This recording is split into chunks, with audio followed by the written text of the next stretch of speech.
Hello everyone, welcome back to my channel. मैं रिया।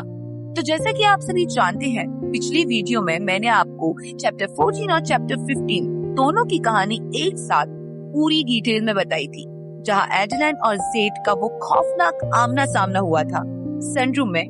और अब आज की इस वीडियो में मैं आपको चैप्टर 16 से आगे कहानी बताने वाली हूँ। इस चैप्टर में कहानी एक बेहद डेंजरस और अनप्रेडिक्टेबल मोड़ लेने वाली है, जहां एक तरफ एडेलाइन के ऊपर जेड का टॉर्चर बढ़ता जा रहा है, तो दूसरी तरफ एक नए दुश्मन की एंट्री होने वाली है। तो बिना किसी देरी के चलिए शुरू करते हैं हमारा चैप्टर 16, द मैनिपुलेटर।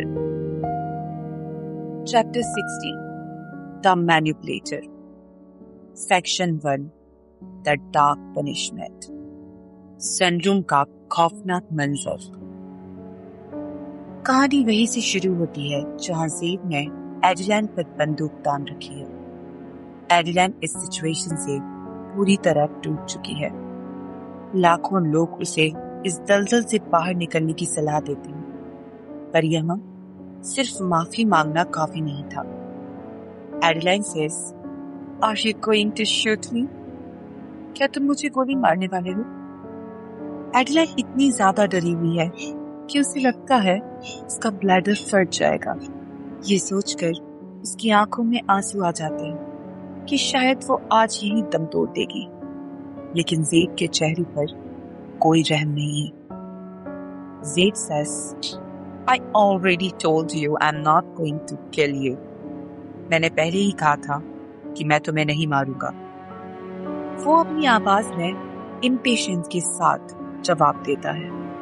वो बंदूक की नोक को एडेलाइन के सीने के बीच से नीचे खींचते हुए उसकी लेगिंग्स के किनारे पर रोक देता है और ऑर्डर देता है, "Take them off." इन्हें उतार दो। एडेलाइन के होंठ कांपते हैं और आंसू बहने लगते हैं। वो गिड़गिड़ाती है। Adeline says, "Please don't do this." Please ऐसा मत करो। जेड अपनी आईब्रोज उठाता है। उसका ये हाव भाव बहुत सख्त है। वो उसकी रिक्वेस्ट से बिल्कुल प्रभावित नहीं होता। Z says, "Now, Adeline." सिसकते हुए एडेलाइन आखिरकार उसकी बात मान लेती है। वो अपनी लेगिंग्स को नीचे खींचने की कोशिश करती है, पर वो मुश्किल से उसकी थाइस तक ही पहुंचती है कि जेड बीच में आकर बाकी का हिस्सा फाड़कर नीचे खींच देता है। Z says, "Now, take off the t-shirt." अब टी शर्ट उतारो। एडेलाइन गुस्से में अपनी टी शर्ट उतारकर फेंक देती है और फर्श पर लेट जाती है। खुशकिस्मती से उसने आज ब्लैक लेस सेट पहना हुआ है। जेड उसे घूरता है। Z says, "Breathtakingly beautiful." बेहद खूबसूरत। वो फिर से एडेलाइन के ऊपर झुकता है। उसका मुंह एडेलाइन के कंधे पर बने आखिरी निशान को चूमता है। Z says, "Do you know what these mean? They mean I own you. I have made you mine." क्या तुम जानती हो इनका क्या मतलब है? इनका मतलब है कि मैं तुम्हारा मालिक हूँ। मैंने तुम्हें अपना बना लिया है। वो एडेलाइन को पूरी तरह से अपने वश में कर लेता है। एडेलाइन मना करने की कोशिश करती है। Adeline says, "Don't." मत करो। पर उसकी मांग अधूरी रह जाती है। जेड उसे दर्द और लव बाइट्स देना जारी रखता है। एडेलाइन बस इसे सह सकती है क्योंकि जेड की बंदूक उसे काबू में रखे हुए है, ठीक वैसे ही जैसे जेड ने प्लान किया था। जेड उसकी थाइस को जबरदस्ती खोल देता है और एडेलाइन की बॉडी को अपनी उंगलियों से छूने लगता है। एडेलाइन अपना चेहरा ढांकना चाहती है क्योंकि उसका शरीर इस डर के बीच भी रिस्पॉन्ड करने लगा है। Z says, "You are completely fat." Adeline झुंझलाकर अपना झूठ बोलती है ताकि जेड निराश हो जाए। Adeline says, "It's called discharge." इसे discharge कहते हैं. Zaid says, "I hate to break it to you, but I'm no stranger to a woman's body, and I know when it's craving me." मुझे ये कहते हुए बहुत बुरा लग रहा है, लेकिन मैं एक औरत के शरीर से अनजान नहीं हूँ और जानता हूँ कि जब वो मेरे लिए तड़पती है तो कैसा महसूस होता है. Adeline says, "The last time I checked, most girls cry when they are upset. Figure it out." Zaid says, "Little mouse, that's exactly what I'm doing." Section 2. The ultimate submission. बंदूक का खौफनाक इस्तेमाल. Zaid एडेलाइन के underwear को एक तरफ हटाता है. एडेलाइन की होंठ कांपते हैं. Zaid अपनी दूसरी उंगली से बंदूक एडेलाइन के चेहरे पर तान देता है. एडेलाइन चीख पड़ती है. Zaid says, "Calm down. I just want you to suck it." Adeline को समझने में कुछ सेकंड्स लगते हैं कि वो मरी नहीं है. वो हैरान होकर पूछती है, "Why?" Zaid बंदूक की ठंडी नली को उसके होंठों पर फेरता है, जैसे लिपस्टिक लगा रहा है. Zaid says, "Suck." एडेलाइन आंसू रोकने के लिए आंखें बंद करती है और बंदूक को अपने दांतों के बीच ले लेती है. उसका स्वाद बहुत घिनौना है. Zaid बंदूक बाहर निकालता है. Zaid says, "What a good girl you are." तभी Zaid उस ठंडी बंदूक की नली को एडेलाइन के क्लिटोरिस से छूता है. एडेलाइन का पूरा शरीर कांप उठता है. सिर पर बंदूक रखना पैर के बीच बंदूक रखने से कम डरावना था. सिर की गोली तुरंत मार देती है, पर यह धीमी और दर्दनाक टॉर्चर थी. Zaid अपनी लार एडेलाइन के बॉडी पर टपकाता है. Zaid says, "Can never be too bad, right, little mouse?" वो बंदूक की नली को एडेलाइन की पुसी के अंदर डाल देता है. एडेलाइन के गले से एक चौंकी हुई चीख निकलती है. Zaid says, "You sound like a mouse." Zaid धीरे धीरे उस बंदूक को एडेलाइन के अंदर मूव करता है, जिससे एडेलाइन को प्लेजर एंड पेन दोनों का मिला जुला अजीब एहसास होता है. वो बंदूक को पूरी तरह अंदर डाल देता है. एडेलाइन अपना सिर पीछे गिरा लेती है, पर उसकी बॉडी में प्लेजर की एक लहर दौड़ जाती है और मुंह से आवाज निकलती है. Zaid says, "Good girl. Open wider, baby." Adeline अपनी थाइस और फैला लेती है. Zaid says, "I can feel how tight you are. The way it grips my barrel when I pull out. So beautiful." Adeline शर्मिंदगी से गिर जाती है, पर उसका शरीर घुटने टेक चुका है. Zaid उसकी पैंटी को फाड़कर फेंक देता है और उसकी भीतरी थाइस पर जोर से काटता है. एडेलाइन दर्द से चीखती है, पर वो दर्द जल्दी ही ऑर्गेज़्म की शुरुआत में बदल जाता है. Adeline says, "Please." Zaid says, "Tell me what you learned, Adeline." Adeline says, "Not to bite your cheek." Zaid उसे जोर से काटता है और बंदूक को अंदर लोड करता है. एडेलाइन डर कर कहती है, Okay, damn it. I learned not to let another man touch me. ठीक है, धिक्कार है. मैंने सीखा है कि किसी और पुरुष को मुझे छूने नहीं देना चाहिए.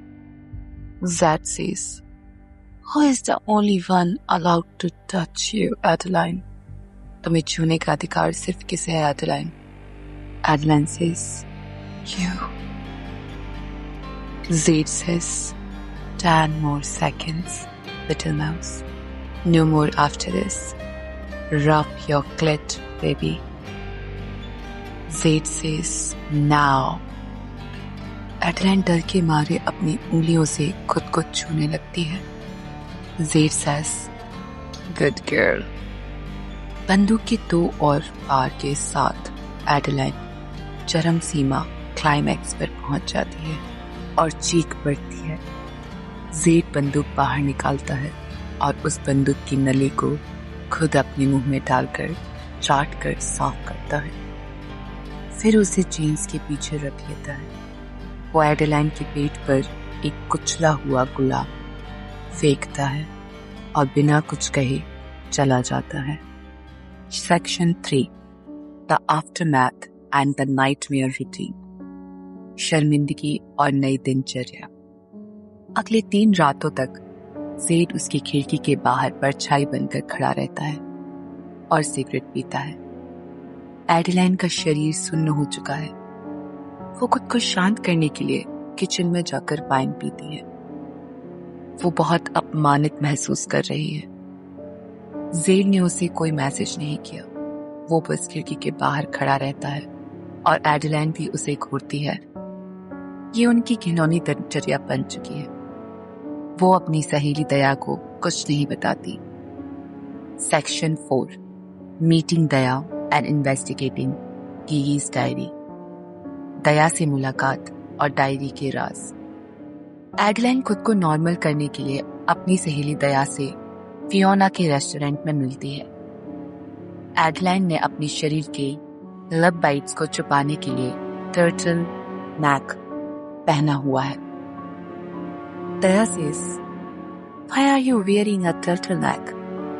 तुमने turtleneck क्यों पहना है? Adeline says, "I'm trying something new, you know." मैं कुछ नया आजमा रही हूँ। दया says, "Only you can make a turtleneck, mom jeans and a belt look fashionable." सिर्फ तुम ही turtleneck, mom jeans और बेल्ट को fashionable बना सकती हो। एडलाइन बात बदलने के लिए अपनी दादी गिगी की डायरी के बारे में बात करने लगती है। वो बताती है कि डायरी में रोनाल्डो नाम के आदमी का जिक्र है जो शायद किसी माफिया सरगना के लिए काम करता था और बहुत खतरनाक लाइफस्टाइल जीता था। दया says, "You think he was some kind of mafia boss?" तुम्हें लगता है कि वो किसी माफिया सरगना जैसा था? एडलाइन says, "No. I think his boss was a mafia boss." नहीं, मुझे लगता है कि उसका बॉस एक माफिया सरगना था। दया कहती है कि वो 40 के दशक के क्रिमिनल परिवार के बारे में पता लगाएगी। तभी अचानक रेस्टोरेंट का माहौल बदल जाता है। दया की आंखें चौड़ी हो जाती हैं। Section 5 the confrontation with max. नया सरगना मैक्स की एंट्री। तभी उनके पास मैक्स आकर बैठ जाता है जो आर्च का दोस्त है, शहर का नया gang leader. Max says, "Hello ladies." Adeline says, "Hello Max." Adeline says, "What can I do for you?" मैं आपके लिए क्या कर सकती हूँ? मैक्स टेबल पर आगे झुकता है और बहुत ही हॉस्टाइल अंदाज में पूछता है। Max says, "I want to know what really happened when Arch went missing from your front door." मैं जानना चाहता हूँ कि आर्च के लापता होने पर असल में क्या हुआ था तुम्हारे दरवाजे से। एडलाइन says, "Didn't you already get that from the police report?" क्या आपको पुलिस रिपोर्ट से इसके बारे में पहले ही पता नहीं चल गया था? Max says, "I want to hear it from you, Miss Raleigh." मैं आपसे ही सुनना चाहता हूँ मिस रेले। एडलाइन झूठ बोलती हुए कहानी सुनाती है कि वे लोग मस्ती कर रहे थे कि तभी दरवाजे पर दस्तक हुई। Max says, "Has that ever happened before?" क्या ऐसा पहले भी हुआ है? एडलाइन says, "No." मैक्स को शक है कि एडलाइन का कोई स्टॉकर है। वो आगे आर्च के कटे हुए हाथों का जिक्र करता है जो एडलाइन के दरवाजे पर मिले थे। Max says, "Look, Addie, I just don't get the motive. Right? Like Arch's enemy showing up at your door while Arch is having fun. Why would Arch's hand be personal to you?" देखो AD, मुझे उसका मकसद समझ नहीं आ रहा है ना? जैसे आर्च के दुश्मन का तुम्हारे दरवाजे पर तब आना जब आर्च मजे कर रहा हो, तो आर्च के हाथ तुम्हारे लिए पर्सनल क्यों हो सकते हैं? दया बीच में बोलती है कि एडी का इससे कोई लेना देना नहीं था, पर मैक्स कहता है कि उसे दया पर विश्वास नहीं है। मैक्स असली बम फोड़ता है। Max says, how did you know? तुम्हें कैसे पता चला? मैक्स बताता है कि उसके आदमियों ने दया को घर के पास से एक खून से सना बॉक्स उठाते हुए और उसे दफनाते हुए देख लिया था। उन्होंने उसे वापस खोदा और उसमें आर्च के कटे हुए हाथ मिले। Max says, you think our rival thought you were arch in stress and involved in our business? तुम्हें लगता है कि हमारे प्रतिद्वंदी ने सोचा होगा कि तुम आर्च की रखेल हो और हमारे काम में शामिल हो? Adeline says, maybe. Would they know if I wasn't involved? शायद अगर मैं शामिल नहीं होती तो क्या उन्हें पता चलता? Max says, Addie, why did you have Daya bury them? Why not call the cops? Addie, तुमने दया से उन्हें क्यों दफनाया? पुलिस को क्यों नहीं बताया? एडेलाइन पार्शियल ट्रूथ बताती है। Adeline says, because there was a note in it threatening my life and every cop involved if I called the police. By then I knew about Art's work and thought it best to just do what I said and stay out of it. Besides, I have nothing to do with this. क्योंकि उसमें एक note था जिसमें मेरी जान को और अगर मैंने पुलिस को फोन किया तो उसमें शामिल सभी पुलिस अधिकारियों को जान से मारने की धमकी दी गई थी। तब तक मुझे आर्च के काम के बारे में पता चल चुका था और मैंने बेहतर यही समझा कि मैं उसकी बात मान लूं और आगे इसमें ना उलझूं। वैसे मेरा इसमें कोई लेना देना नहीं है। मैक्स खड़ा होता है, अपना सूट सही करता है और कहता है, max says, enjoy your food ladies. आप लोग अपने खाने का आनंद लीजिए। मैक्स के जाने के बाद दया कहते हैं, दया says, these guys are terrible. ये लोग मुसीबत खड़ी करने वाले हैं। एडेलाइन सिर हिलाती है और बेट्रिस को इशारा करती है। Adeline says, add it to the list. इसे भी लिस्ट में शामिल करो। तो दोस्तों, चैप्टर 16 में हमने देखा कि कैसे जेड का ऑब्सेशन अब और भी ज्यादा डेंजरस बन चुका है। एक तरफ एडेलाइन डर और कंफ्यूजन के बीच फंसी हुई है और दूसरी तरफ जेड उसे पूरी तरह अपनी दुनिया में खींचता जा रहा है। लेकिन असली सवाल ये है कि क्या एडेलाइन कभी जेड की इस डार्क वर्ल्ड से बाहर निकल पाएगी या फिर धीरे धीरे वही डार्कनेस उसे भी बदल देगी? कमेंट करके जरूर बताइएगा। क्या आपको लगता है जेड सिर्फ एक विलन है या उसके अंदर कहीं ना कहीं प्यार भी छुपा हुआ है? अगर वीडियो पसंद आई हो तो लाइक, शेयर एंड सब्सक्राइब करना बिल्कुल मत भूलिएगा और बने रहिए जर्नी ऑफ स्टोरीज के साथ। मिलते हैं नेक्स्ट चैप्टर में। तब तक के लिए बाय बाय।